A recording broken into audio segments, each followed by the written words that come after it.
So, with each series of New Who that comes around, I usually have two lists in my head. A list of episodes that I think are best of each series, and then there's my list of guilty pleasures. Usually the episodes that I wouldn't necessarily consider the best, but I would personally consider them a personal favourite. Like, I enjoy them. But then, whenever I mention my guilty pleasures, there's always going to be some people who say, well, why is this episode on the list? I mean, it's not guilty, it's a good episode. And in all sense, they're right. I mean, usually the episodes on my list are fairly good episodes. I just necessarily wouldn't consider them the best of that particular series. But then you could refer to them by any sense. You call them uncut gems, hidden diamonds, hidden jewels. But then again, I always feel like if I call them guilty pleasures, people are going to say, well, why is this episode on the list? It's good. And then if I call them personal favourites, other people will go, well, why is this episode on here? I mean, it's not that good. But then again, this list is going to be fairly subjective, so I thought I'd go through each series, pick out my guilty pleasure episodes for each series, and then rank them as best I could of how much I consider them a guilty pleasure. Now, in this particular case, the better I think the episode is, the lower down the list it's going to be. So the ones down at my kind of number 9 and 10, they're going to be actually fairly good episodes, and others, as we go further up the list, you can maybe start to see why I consider them more a guilty pleasure, more than anything. But I thought today I'd rank my top 10 New Who guilty pleasure episodes. And I'll also give a short explanation as to why I like them or why I consider them a guilty pleasure. Okay, at number 10 on my list is Flux Chapter 4, Village of the Angels, i.e. the fourth episode of Doctor Who's 13th series from 2021. Now, this is at the bottom of the list because I do actually think this is a really good episode. Now, why I consider it a guilty pleasure? Well, that's purely because the episode I consider best of Doctor Who Flux was episode 2, War of the Sontarans. I thought that was the best, and so Village of the Angels gets my personal favourite vote. And I think one of the reasons why I like this was, for me, it did actually manage to make the Weeping Angels fairly scary again, because let me just explain a little bit here. I feel like the Weeping Angels would have worked better as a one-time villain. Like, when they appeared in Blink back in Series 3 in 2007, that episode was scary, that was terrifying, and they did actually manage to do some great work with it. I mean, it was a Dr. Light story, but they managed to make it really work.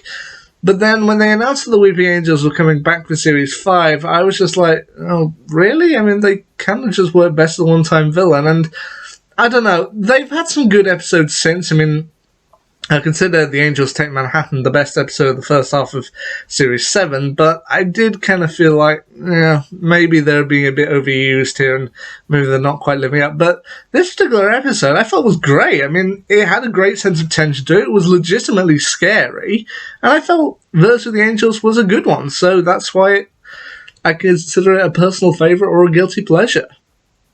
Anyway, at number 9 on my list, we have The Magician's Apprentice and The Witch's Familiar, i.e. episodes 1 and 2 of Series 9 from 2015.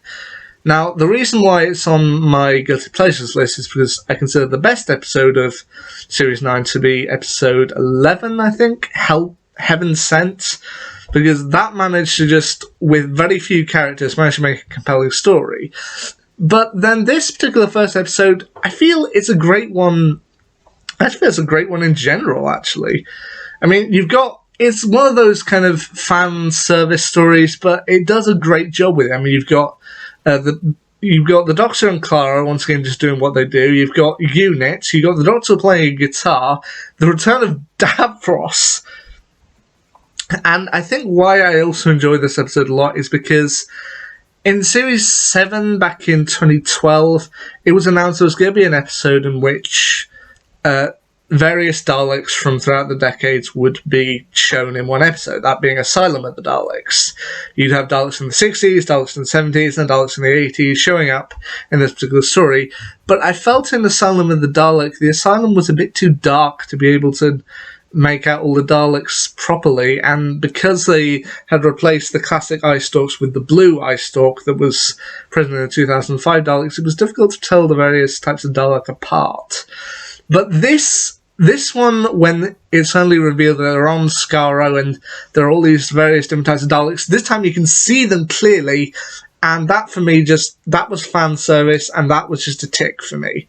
I love this particular story, and it's a great return for Davros. I don't know if it's as good as his previous story, that being The Stolen Earth and Journey's End, but it was nice to see him back, and they managed some great chemistry between Clara and Missy, and I thought it was a good one. Anyway, at number 8 on my list, and this is where maybe we'd start to get into ones where people would say, oh, that episode wasn't actually that good, but I really enjoy it, is Dinosaurs on a Spaceship, the second episode of Doctor Who's 7th series from 2012. Now, I don't necessarily get why this particular episode got so much flack, because I'll admit there are some parts of it that don't quite work, but at the same time, I just think it's a ton of fun. I mean, you've got the Doctor, his friends the Ponds, you've got Queen Nefertiti and a big game hunter, as well as Rory's dad, on board a spaceship with dinosaurs and 2 robots, voiced by David Mitchell and Robert Webb, and a great villain played by David Bradley. Also, Sinatra Sarkar is there at the Indian Space Agency. So I just think this episode is just a ton of fun. I mean, you've got dinosaurs on a spaceship. That sounds like such a 1980s parody-style movie, but they managed to make it work here. And I honestly just think it's a lot of fun. I mean, even just having Mark Williams as Rory's dad, this is his introduction episode, and I feel he does great. As I said, the best episode I feel of the first half of Series 7 is The Angels Take Manhattan, but this is fun, and you know what, Doctor Who has always been very good at fun. They do it great. Now, my number 7 is The Lodger, episode 11 of Series 5. Now, this one, I think, will largely depend on your opinion of James Corden. And he does show up again later on down this list. We'll get to that one later. But I don't know, for any Americans who might be watching, you might know James Corden better for presenting talk shows over in America. I heard that he did well over here. But over here in Britain, I mainly knew him for his role on the British sitcom Gavin and Stacey. Now, I personally had never really watched Gavin and Stacey, but I knew of his character, Smithy. He's kind of like the mumbling buffoon, but who's well-meaning and is the main character's best mate. So you grow to like him. He's one of those characters who kind of overtakes as people's favourites. And I personally feel it was nice to see him here in a Doctor Who episode. I mean, the script isn't very much. I mean, it is a companion light story, so... But even then, apparently this was loosely adapted from a 2006 Doctor Who comic that had the 10th Doctor and Rose in a similar situation, but I honestly feel like, once again, like Dinosaurs on a Spaceship, The Lodger is fun. I mean, just seeing the Doctor living with Craig, and Craig gradually getting more and more frustrated as time goes on, just trying to work things out. And then when it's ultimately revealed what the big threat is, I think it's done well. I mean, like I said, like Dinosaurs on a Spaceship, The Lodger I just think is fun. Anyway, at number 6... I have Aliens of London and World War III, episodes 4 and 5 of the first series from 2005. Now, this is one where I personally can see why people might consider this a guilty pleasure or a bad story. This was ultimately the story that introduced the Slitheen, and while they would be done very well later on, especially with the Sarah Jane adventures, I can see why people may dislike this particular story. I mean, it is also showing Doctor Who reverting to fart jokes, which I do understand why people consider that a low bar of comedy, a low rung. But, I don't know, I still feel that there's some sense of relatability to it, because, let's be honest, what would actually happen if aliens did end up landing on planet Earth? I mean, I think the first thing we will probably do is panic, and we'd look to our elected officials, and if our elected officials were on the take, well, then we might end up falling for that. I mean, okay, they probably wouldn't end up being aliens who are taking over the bodies of politicians, but at the same time, if they were up to something sketchy, and we would likely be subject to follow along with it. So I do feel there's a sense of relatability in everyone kind of falling for this big plan. As I said, the CGI in this is where I feel I can kind of see how it's cheap, especially during the chase sequences, when you see the Slitheen leaping across the room. It's quite evidently fake, but I don't know, at the same time, I feel Aliens in London and World War III, once again, it's fun. I mean, it's fun, it's tense, it's got some great action set pieces, and even just the explosions at the end, okay, I'll admit, it does have a bit of the Indiana Jones in the fridge thing about being able to survive inside of a Cabinet War Room cupboard when it's hit by a missile. Okay, maybe that's a bit far, but at the same time, I enjoy it. Anyway, halfway through, my number 5 on my Guilty Pleasures list is The Witchfinders, the 8th episode of Series 11, which first broadcast in 2018. Now, usually when I see people talking about Series 18, they think the best episodes are Rosa, which is my best episode from Series 11, which I do think is really good, Kablam, which other people say is the best, or It Takes You Away, which I'll admit I was never really that big a fan of, but okay, to each their own. But the one episode that I don't really see people talk about, and I do kind of consider a guilty pleasure for me, is The Witchfinders. I mean, it does address a very dark period in our planet's history, in our country's history, with the witch trials going on in the 17th century.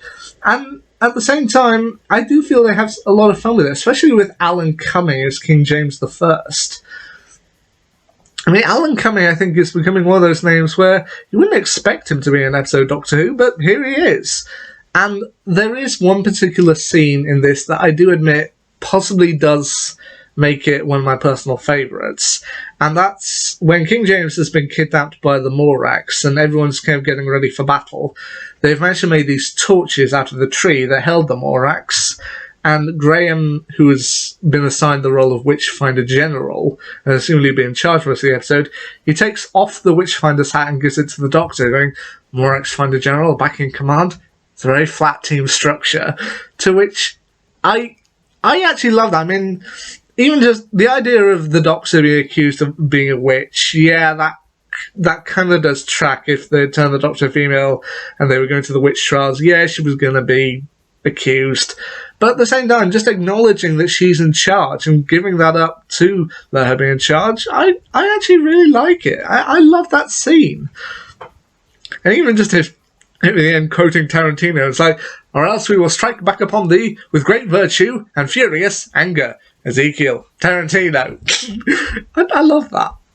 Anyway, my number 4 spot goes to the 2016 Christmas special, The Return of Dr. Mysterio. Now, I can see why people would consider this possibly not their favourite episode, especially if maybe you're growing tired of the MCU or the DCEU. Now, when I saw kind of behind the scenes stuff of Stephen Moffat saying, what's more Christmassy than superheroes? I was just like, that doesn't track. That doesn't track with me, but it was later explained to me that the Christopher Reeve Superman movies would usually be repeated on TV at Christmas, so that's probably why they did it. But at the same time, I actually really like this story. I mean, as a fan of superhero movies, especially the DC Extended Universe and the Marvel Cinematic Universe, I thought this was a lot of fun. It does bring back an element of the Husbands of River song with Harmony Shull, who I admit are a bit... they're take or leave in terms of villains, but at the same time, I thought this was a really great parody of superhero movies. And just having a Doctor Who spin on it, with the Doctor working with a Clark Kent-style figure while trying to keep it secret from a Lois Lane, I feel that works. And just, I found it was a lot of fun. And as I said earlier on my list, Doctor Who does fun episodes very well. Now, my number 3 goes to the special from earlier this year, Easter, Legend of the Sea Devils. Now, if I'm examining the last 3 episodes of Jodie Whittaker's year, I would say that The Power of the Doctor and Eve of the Daleks are better than the story. I just am. I mean, they are better episodes. But I do classify Legends of the Sea Devils as a guilty pleasure. Because, well, I've been waiting for the Sea Devils to come back for a while. I mean, Doctor Who has managed to reintroduce several classic villains back into the series and does so really well. The Daleks, the Cybermen, the Autons, the Silurians, the Ice Warriors. So I felt it was kind of natural to want to see the Sea Devils show up again at some point. And for their reintroduction episode in 2022, I actually feel it was done quite well. I mean, okay, it's not the greatest episode ever, but at the same time, they managed to make these creatures legitimately unnerving, but also managed to come up with something that seemed to fit their MO. I'll admit, I possibly would prefer them to come up with a new design where their mouth could actually move, or move more. I mean, I kind of always imagined that if they did bring the Sea Devils back, they would make them kind of similar to the Silurians, but maybe make them something like orange and a darker green. But they chose to bring back most of the classic design, and they actually managed to do something that I thought was pretty good. I mean, it's not the best, but at the same time, that's why it's on my guilty pleasures list. Some people aren't going to like this episode. I personally did. At number 2, we have Closing Time, the 12th episode of Series 6, first broadcast in 2011. Yeah, remember how I said that James Corden would show up again on the list? Yeah, this is where. Because if I look at the 2 James Corden episodes, The Lodger and Closing Time, yeah, The Lodger is the stronger story, and that's why it's further down the list. Closing Time, I'll admit isn't the best story, but there are 2 reasons why I like it. One, I do actually like James Corden once again in this story, and it does feel like a natural progression for him and his character. First time it was the Doctor helping him out with a relationship, now he's had a child and his girlfriend has gone away for the weekend and he's left holding the baby and he's not entirely sure how to handle it. But at the same time, it is nice to see their progression of him as a character, him trying to work through this, even if he doesn't even always know what he's doing. And I'll admit working with children or animals is always going to be somewhat a risky move, but I feel they did well here with the baby Alfie, and I feel it was a good one. And the other reason why I like this particular story is, I'll be honest, I'm always a sucker for the Cybermen. I mean, I think the Cybermen are my personal favourite villains of Doctor Who. I mean, everyone's going to have their favourites. I mean, you may like ones that have only appeared once, you may like some of the classics, you may like the Daleks, the Cybermen, you may like the Autons, the Silurians, the Sea Devils, or the like, but I think I'm a sucker for the Cybermen, because a lot of the stories that I like in Doctor Who are Cybermen stories. So, yeah, I'll admit James Corden and the Cybermen kind of sucking me into this one, and I will admit it does have a very sweet ending with Craig giving the Doctor the Stetson that will ultimately wear earlier in the series, and I mostly feel like Closing Time is fun. As I said, it's not the best. I do think the best story of Series 6 is the Doctor's wife, but I'll have a soft spot for Closing Time. But it's not quite my number 1, because when I thought about it, my number 1 guilty pleasure episode of Doctor Who, I'll admit it's a story that does have some problems, but at the same time, I kind of like it just because. Because, well, actually, before I get to number 1, the honourable mentions on my list, because there were several. Now, the honourable mentions here are going to be the episodes that were too good.